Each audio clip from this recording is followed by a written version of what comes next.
Las conspiraciones del Senado romano fueron uno de los motores ocultos que movieron la historia de Roma. Un escenario donde la ambición, la corrupción y la traición se entrelazaban en un juego constante de poder y de muerte.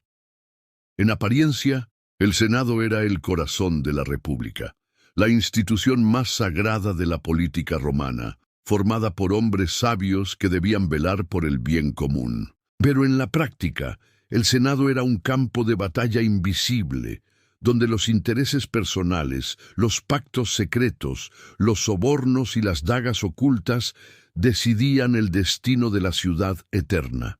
Comprender las conspiraciones del Senado es adentrarse en el lado más oscuro de la política romana, un mundo donde los discursos grandilocuentes eran máscaras y donde la lealtad era apenas un disfraz que cambiaba con cada turno de la fortuna.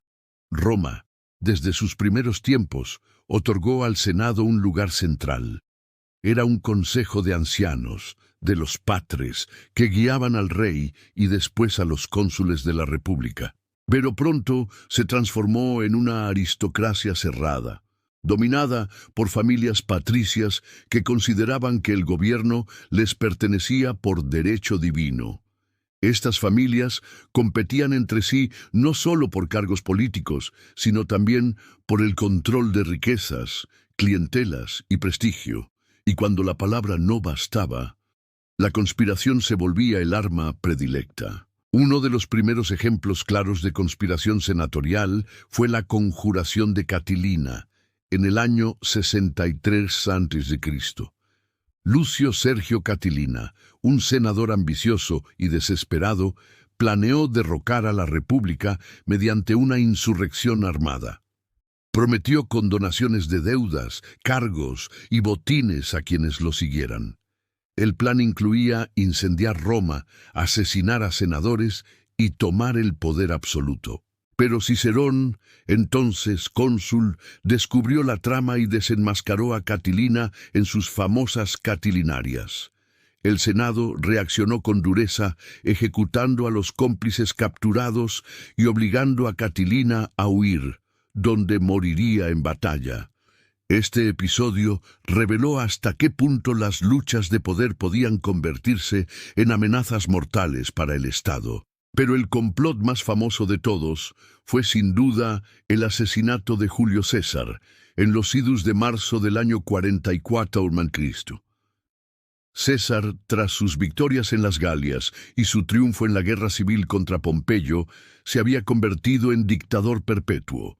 Para muchos senadores, su poder era excesivo, un retorno a la monarquía que Roma había jurado no aceptar jamás. Un grupo de más de 60 senadores, liderados por Casio y Bruto, tramaron su muerte en secreto. Los conjurados juraban que no lo hacían por odio personal, sino por salvar la República. El plan se ejecutó en la curia de Pompeyo, cuando César acudió a una sesión del Senado. Allí, rodeado de hombres que fingían honrarlo, fue apuñalado 23 veces. La escena se convirtió en símbolo eterno de traición y conspiración, y la famosa frase atribuida a César, «¿Tú también, Bruto?», reflejó la magnitud de la traición. Pero el resultado no fue el esperado. Lejos de restaurar la República, el asesinato de César precipitó nuevas guerras civiles que culminaron en el nacimiento del imperio bajo Augusto. El Senado nunca recuperó su antiguo poder. Durante la época imperial, las conspiraciones no desaparecieron, cambiaron de forma. Ahora no se trataba tanto de defender la República como de eliminar a emperadores odiados o temidos. Así ocurrió con Calígula, cuyo reinado fue marcado por excesos y crueldades. El Senado, cansado de sus caprichos, conspiró junto con la Guardia Pretoriana, y en el año 41 a.C., Calígula fue asesinado en los corredores de su propio palacio. Similar destino corrió Cómodo, otro emperador excéntrico, obsesionado con los gladiadores y considerado un tirano. senadores y oficiales organizaron un complot y lo asesinaron en el 192 d.C., poniendo fin a la dinastía de los Antoninos. El Senado también conspiró contra Domiciano, emperador paranoico y autoritario. Finalmente, fue apuñalado en una conjura que incluyó a sus propios sirvientes y a miembros de su círculo íntimo. La ironía era que, aunque los senadores buscaban liberar a Roma de tiranos, en muchos casos lo que seguía era más caos, más luchas de poder y más derramamiento de sangre. Lo cierto es que las conspiraciones del Senado eran reflejo de una constante. Roma nunca dejó de ser una ciudad devorada por la ambición.